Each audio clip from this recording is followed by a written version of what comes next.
Welcome to the Build to Rent podcast, the first ever real estate show dedicated exclusively to helping investors go from raw dirt to a cash flowing rental property. Whether you're looking to do a massive syndication or a one-off rental property, the Build to Rent podcast will help you get there.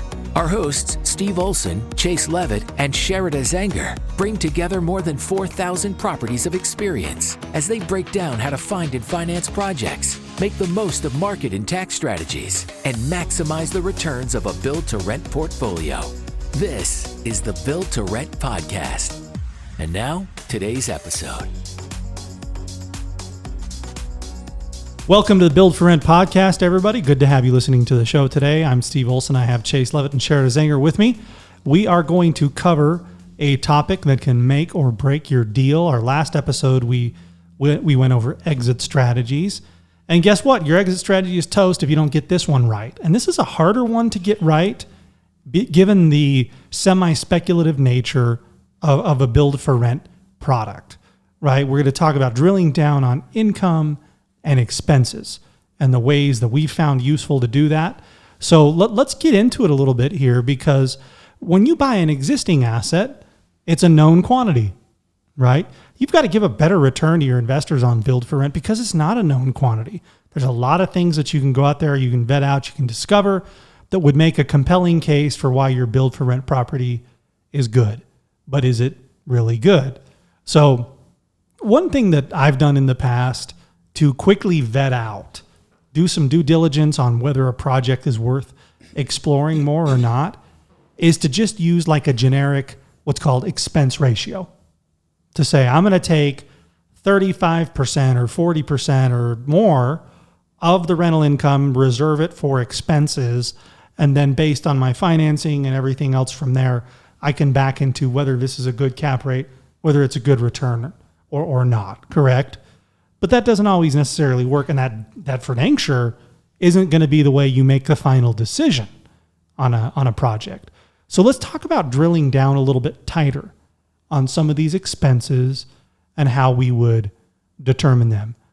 We'll start with a softball, okay? Because I'm pitching, right? So number one, what about property management? How do we drill down on property management? What would you say to the listeners?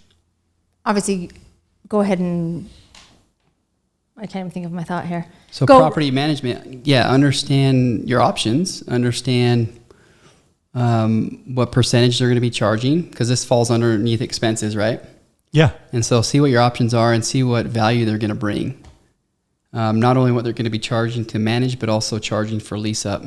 Make sure you get all the fees, all the expenses in there.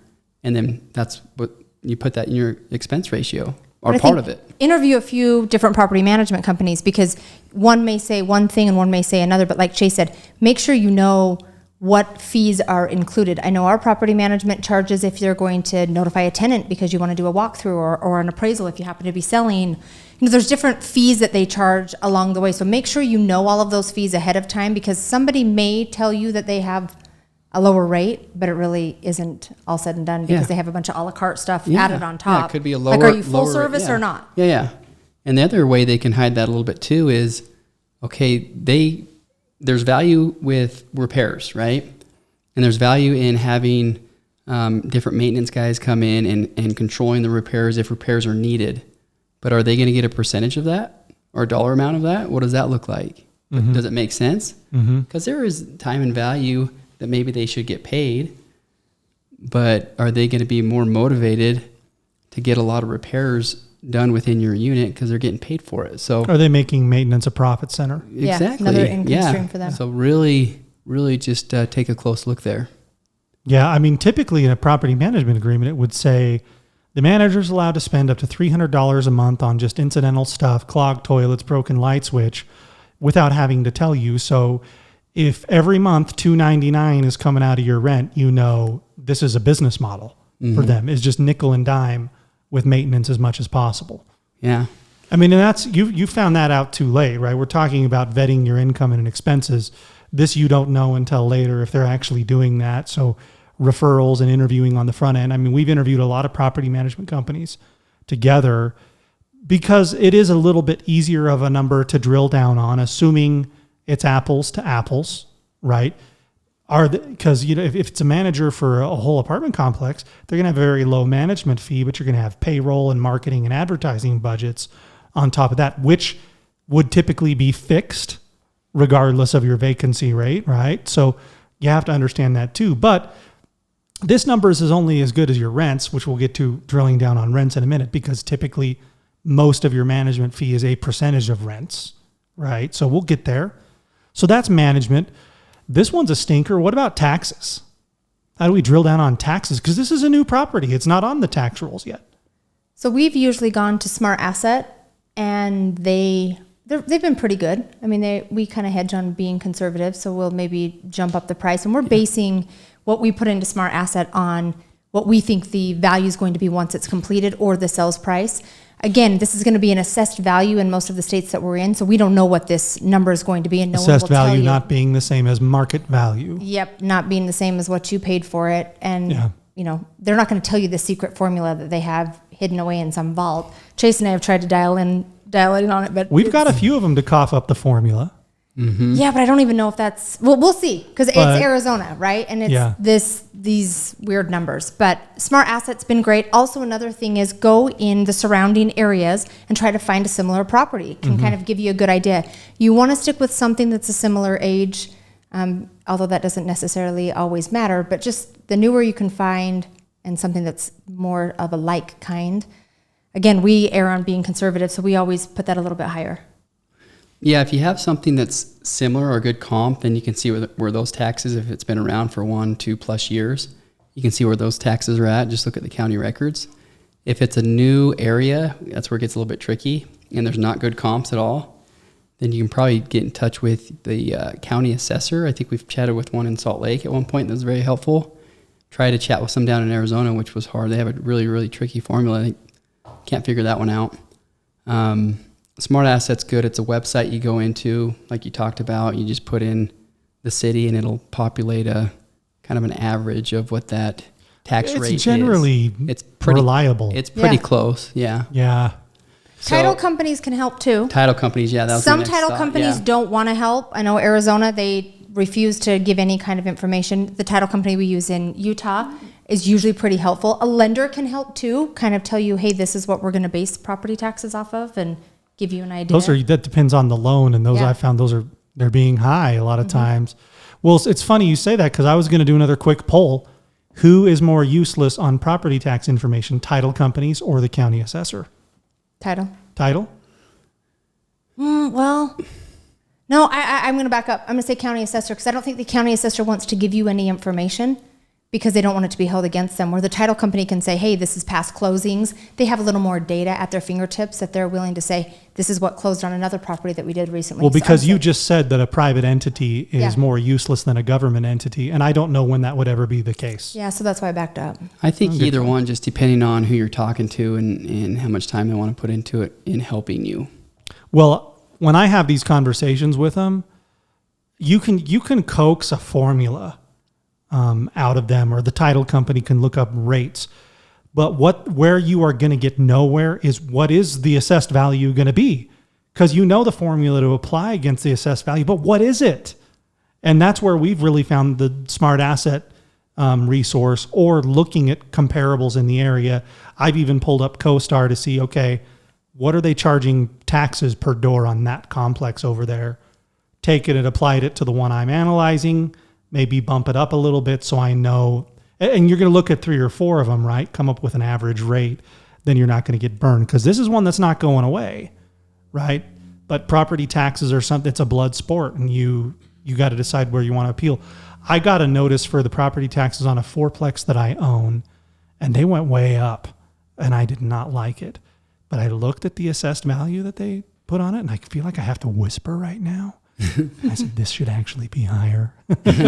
So I didn't say anything, right? I didn't want to get them looking at it closer.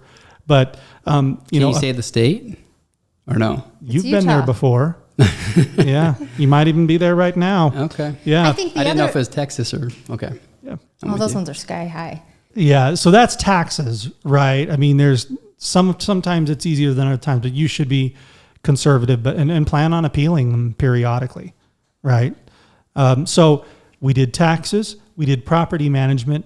Now it's kind of blurry. Do you have an HOA? If your property management has an on-site manager and you've got payroll and so on and so forth, then you don't have some of these HOA costs. This is just moving numbers around to different columns, right? But if you had a manager that gave you a bid on, here's my bid for shoveling snow and right de-icing and landscaping and everything, that's all in there. That stuff's probably a little bit easier to drill down on because you can call a contractor, right? Hey, what would you charge me for weekly mowing? What would you charge me for snow removal as needed? And you can build into that stuff, right? I think another one though that can be kind of tricky is insurance. Those guys are squirrels, right? You never know where they're going to end up on that kind of stuff because every summer or every winter there's a massive hurricane or a massive fire, and then they all get skittish and they raise the cost. So I think if you get an insurance bid on something that's not going to get C of O for another 12 to 18 months, move that up. That's got to be higher than what they told you today because they're not going to honor that in 18 months. No. Yeah. Yeah. 2020. Remember in March in Utah, all the crazy stuff was happening, and then we had a little mini earthquake. Mm-hmm. Yeah, it was nuts. Yeah, we all nervous, and we didn't have earthquake insurance on our home. You and I chatted about this, and got a good connection, and went and got earthquake insurance. It was pretty high, but I mean, worth getting it just to get that. The next person I told about that after you called me and said they're not taking any more policies. Yeah, I mean, when an insurance company gets 30 people calling them in one day wanting the same product, they get nervous, right? So we renewed the next year and it went up, but we still got it just to have that reassurance. Yeah, well, I'm in a new house. I should do that again. Yeah, who knows? Yeah. So insurance, those guys are squirrels, and you've got to manage that. What other expenses should we be projecting? Cleaning and maintenance. Mm-hmm. Cleaning and maintenance. It's pretty easy for us or FIG because when we do our new construction build, it's very low. It's minimal, right? There's a 1-year builder warranty, and then after that, there's not a ton of cleaning or maintenance. So what do we put in there, like 1%? Yeah, something like, well, because the HOA is taking all the exterior maintenance. Yeah. Right. So it's just the interior. So there's some formula, and maybe you guys know that as the property gets older, that percentage is going to go up. Yeah. So how do you factor that in, or how do you calculate that? Well, in our pro forma software, there's a way you can do an assumption for the annual expense increase rate. There you go. Okay. Right. Wow. And I think we run ours at 2.5% or something like that. We run it at 3%, and we run yeah. our income inflation rate at 2.5% to help have a gap there. Yeah. Yeah. That's right. Because the property is just going to get older over time, and it's going to pro rata per dollar is going to cost you more, right? So another big one is vacancy, right? That's an expense that we have to deal with. What are your thoughts on vacancy? How do you determine that?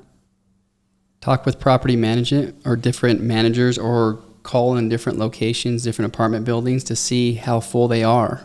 If they're being leased up, we can look online and get data and read. Google is a great source and see what the vacancy rate is for that area. CoStar will tell you per apartment complex Yeah.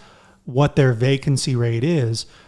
Sites like Rentler or Rentometer, pulling up Zillow. If you see a whole bunch of rentals, that should probably make you feel nervous about your vacancy rate.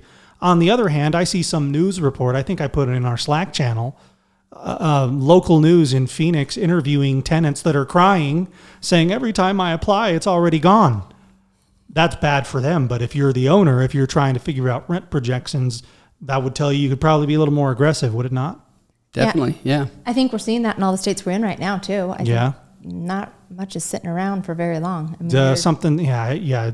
If it's sitting around, and I know a few that are, but those are exceptions and different scenario. So you can really gather a lot of information just by calling around on the comps like we talked about. We're talking about vacancy, right? You can call and see, okay, what's vacant? You look at the similar floor plan, whether it's a 3-bedroom, 2-bath, 2-bedroom, 2-bath, whatever it is. And if that complex is fully leased up and they have a waiting list, what does that tell you? So you go off of what the vacancy is in that city or that area, and then if you have comps that are just completely full, that's a pretty good sign. We'll still be conservative with it, but that's a really good sign. And while you're asking them about vacancy, just go ahead and ask them about what the rents are. Exactly, which can lead us into something else. Right, and that's so you're pulling up Google, You're looking up these vacancy rates, trying to get an idea for how much competition is there, right? You can listen to city council meetings about new proposed projects, because what if your vacancy rate is 2%, but there's 1,000 doors slated for a local submarket that maybe has the ability to absorb 600? That's a good point. I don't think a lot of investors take it to that next step. That's huge. Yeah, those city council meetings are in. huge. Talk to your developer that you're working with. What else have you heard about? What else is going in here? And it's just not that something is going in, but what kind of product is going in? Because if it's different than yours, that might be okay. The point is you don't want to slam the market with too much of one thing at one time, which we have been guilty of a number of times. Yeah. Well, we did that in American Fork. Remember, we had Easton Park coming on, and I don't know if we were aware or weren't aware of what else was going on around, but we had some delays in that project that I think really set us back. And then it ended up, all of a sudden we have all these neighbors and rents. They're for rent too. Yep. And the rents had to go down a little bit below what pro forma was. So it's taken a while. They're back up to getting, market rents right now. And that project's great, but it took some time to, I tell people, absorbing. It's like if you eat a 50-ounce steak, right? Could be a good steak, but it's going to take some time, right? Mm-hmm. And I think what Chase said, if you want to go really deep, I think the most valuable confirmation you have of any of this high-level research is you go into that leasing office. And I've been guilty of going in and saying I'm Billy Bob and I'm moving some employees into the area, because what am I going to say? Like, hey, I'm going to build an apartment complex next to you. I'm your competition. Yes, I have been that direct before. And sometimes oddly enough, they don't care. Yeah, sometimes they don't care. In fact, I think we even hired somebody once because of a conversation like that in Idaho. Yeah. But those conversations are really, really helpful, where they say, oh yeah, we don't have any of our 3 bedrooms available until next November. I've got 6 2-bedrooms right now, and there's a special. What does that tell you about the market? Yeah, so they're keyed in. They're talking with the tenants. They know the area. They're getting feedback on a daily basis for the last 6 to 12 months. So, yeah, that's huge. Yeah. I know we've had to make phone calls from time to time to different apartment complexes, or competition, if you will. But I think really the value is going in, because you're actually going to be able to see what those units are like. They can show you pictures online, but I think walking through the project, getting the feel, and then knowing how your property is going to compete with that property. Mm-hmm. Are you going to be nicer? Are you going to be the same? Are you going to be less than? And some little tweaks to floor plan and stuff could make you more or less confident. We rolled out a floor plan recently, a 2-bed, 2-bath unit. It's kicking butt. Mm-hmm. I was a little worried about it at first, but we did 3 key things. We gave them a balcony. They have a huge kitchen pantry, and they have a huge master closet. That stuff, that rents units, and it keeps tenants in units. We fought for that balcony. We fought for that balcony. People died to get that balcony. Yeah. Is that a little dramatic, Preston? Literally. Preston He died says it's off not. the 4th floor. That got his head up, so he's paying attention. Yeah. He Not put down, literally, but yeah. So, I just feel like we need to clarify that we did not kill anybody. Yeah, that's probably good. Nobody has died on any of our job sites either.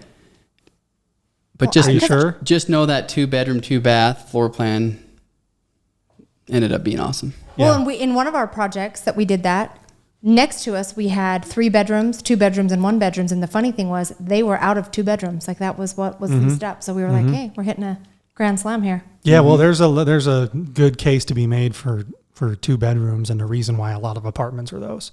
And that's a whole long story, and construction value and average family size and a bunch of things like that. But it totally depends on the market that you're in.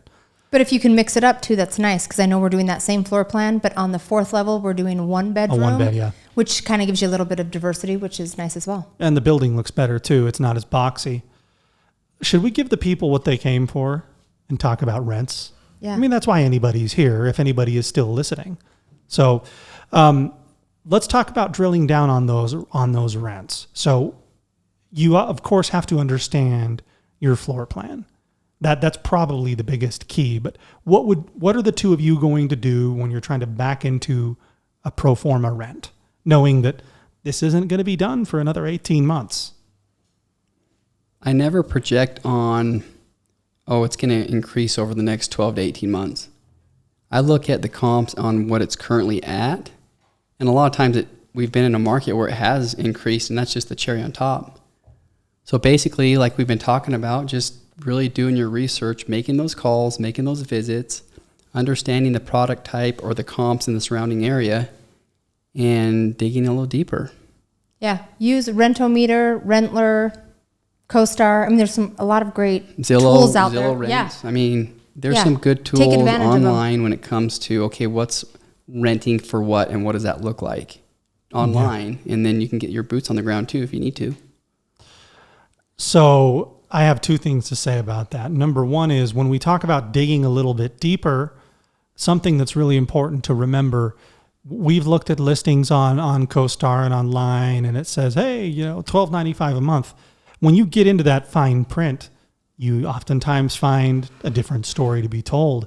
Well, and guess what? The pet fee is $50, and we have a technology package of $100 and a parking fee of $30, right? All of this stuff impacts monetization streams that you might have or that you might be missing out on. And so you have to take that into account as well. I wanted to add one more thing too.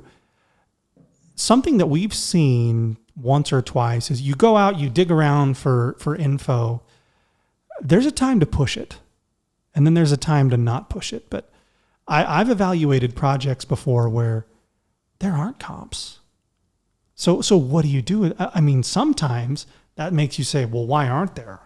But in a market with a low unemployment rate where growth has been happening, you're calling your shot. You are setting the market. Now, that takes a lot of courage. I'm not going to sit here and tell you that on your build for rent project, you can or you should do that. But I'm not going to tell you that you don't have it available to you if you're feeling confident. You could potentially call your shot and say, you know what? A 3-bed, 2-bath townhouse doesn't exist in this market, but the vacancy rate is extremely low. I'm $1,600. And you know what? I know the people are going to line up and they're going to figure out how to take, because I see all the other projects out here. I'm evaluating a community in Indiana right now. The newest apartment complex is from 1990. The unemployment rate is 3.5% in the market, and the vacancy rate is 2%. I think I'm going to call the shot on that one, right? Because it seems to me like that's a market that's begging for inventory. Any thoughts? But you're also going to be conservative, right? So you're going to set your rent at what you think, hey, this is maybe a conservative number, but that doesn't mean that you can't ask for more. Why not? Yeah. One thing that I did, and I've always wanted to do this, and we should do it more, when a mortgage company evaluates somebody and as to whether they can afford a house payment or not, I think it's 33, maybe 35% of their gross income per month. They say, we don't want to have a mortgage of more than that. And a lot of landlords use that too. Like if a tenant is applying for $1,000 rent and they make $2,000 a month, that tenant is probably overextended and can't really afford the rent. And so I used a great website called Neighborhood Scout and pulled neighborhood reports all around this property that I'm evaluating. And I looked at the median household income. And I wanted to make sure that shot that I'm calling could be supported by not charging more than 35 or so % of the average annual household income in the area. Yeah. So then okay, if I call it, is somebody there? Can somebody actually afford it? Well, and I think if you can't find a comp, maybe you can find some single family homes and kind of dumb it down from there, right? In the sense of, hey, maybe they're going to have less responsibility living in a townhome, but maybe some people want the yard and the townhome doesn't have the yard. So I think there's some give and take there too, that yes, it's not the perfect comp, but at least it can help give you an idea and guide you to figure out what the right comp is. Well, let's talk about Laguna Farms in Napa just for a little bit. Remember 3 years ago? What was the comp there? Nothing. Nothing. Well, almost nothing. Across the street, there's fourplexes that were the box building. They were nice, but they were stacked, right? A completely different floor plan. And so we had to take a look at those, and then we also had to consider, okay, what's in our other project, our first one in Meridian. That's the location at that time was probably better. Good location in Meridian. The area is probably better, closer to Boise State. And so you just have to kind of go off your gut sometimes with taking in what you know and what you can see or the comps that are there. And then when you do, be conservative about it. And so that's what we did with Laguna Farms. and we probably shot too low, which was okay. We were 1,300. Better safe than sorry. Better safe than sorry. And then over a year period, they're at 1,400. Yeah. 1,450. But it was a low vacancy rate, positive net in migration, right? Not a lot of new stuff coming. And we took a look at the market as a whole and said, if I'm a tenant that had moved here, what are my choices? And that one paid off. We called it. We set the market. We could have been more aggressive. Amazon right? was coming in. We found that out. That's more jobs. Yep. Yeah. That was huge. Yeah. Where aren't they now, though? I mean, it's they're everywhere. everywhere. Yeah. So Laguna Farms, I just want to bring that up. That was, in my mind, was probably a good example. I'm sure we've had other ones of, okay, there's not really a whole lot out here. What should we do? We've had the What other should we side do? of that one too. You know, we could talk about this forever, and maybe we should do another episode on it. So, well, that's some good stuff. I think that was another good, high quality episode. But the thing that I like that you brought up, and this is the last thing I'll bring up, is the add-ons. So when you're doing your comps or looking at different apartment complexes or different comps close by, what are the add-ons? And we haven't really talked about that, maybe just a little bit, but the add-ons are, what is the property management company or whoever's going to be renting that unit, what extra are they going to have to pay for? Are they going to have to pay for water, sewer, garbage, electric? Are they going to have to pay to get into the clubhouse, to the gym, to use the laundry? You'd be surprised on how many add-ons there are with the comps, and then that might allow you to bump your rents up just a little bit, depending on what the add-ons are. And you're never going to know what the add-ons are, usually online, right? You have to make that call, dig a little deeper. Yeah, they're not very great, and I think it's because they don't want you. You know, they want a tenant. Well, they want to get the tenant through the door. Yes. Well, it's the same with us. We do the same thing, right? Our property management does the same thing. Yeah. We have a tech and amenities package that we add on. So we have our base rent, but it gets people at least coming in the door saying, hey, I'm interested in this unit. Oh, and by the way, this is what's included. Yep. When they see that there's value there, though, they're usually fine with it. If you're saying, oh, we're going to have this add-on and you're getting the clubhouse. Yeah. And you're trying to charge them $105. That's doesn't feel well, pretty good. That tenant here's $1,200 in rent, and they're going, yeah, but what about my internet? What about my water? What about my trash? They don't know the real story. So the lower number gets them in the door. But like you said, if the value is there, then they'll take the deal. And the tenant could be used to, okay, what's the add-ons, but what are they getting for that, and how much extra are they paying? I mean, if it's a long list and it's $500 more, they're probably starting to get a little bit nervous. Cool. Maybe we do that as another episode. Go through and maybe we pick a few different projects and see what everyone is doing as add-ons. Let's put it in the channel. I think Preston's that'd be great, because that's a Yeah. whole nother 20, 30 minutes of add-ons. Who's doing what in what locations, and what makes sense. What are tenants really seeing? We'll have to plan the episodes when we're doing episodes, because that's when the creative juices are flowing. Because I can't think of anything when I'm not on the microphone. And then all of a sudden we have all these thoughts. Yeah, but I have to go. Okay. Okay, so Bye. that's Have it. a great day. All right, everybody. Thanks for listening. We'll catch you on the next episode. Thanks for listening to the Build to Rent podcast. You are now just a few clicks away from joining our community of Build to Rent investors. All you have to do is follow our show on Facebook, LinkedIn, or wherever you're listening to this podcast. You can also watch this episode and more by subscribing to the Build to Rent podcast on YouTube. The information presented in this podcast is general in nature. Nothing in this presentation should be construed as financial advice or recommendations for any particular situation. The hosts are only licensed to provide advice and services in the states where they are specifically licensed, and listeners should seek the advice from an appropriately licensed professional in the area where they invest. The examples presented in this presentation are for illustration only, and no guarantee that similar results can be achieved, since the facts, circumstances, and participants are all different.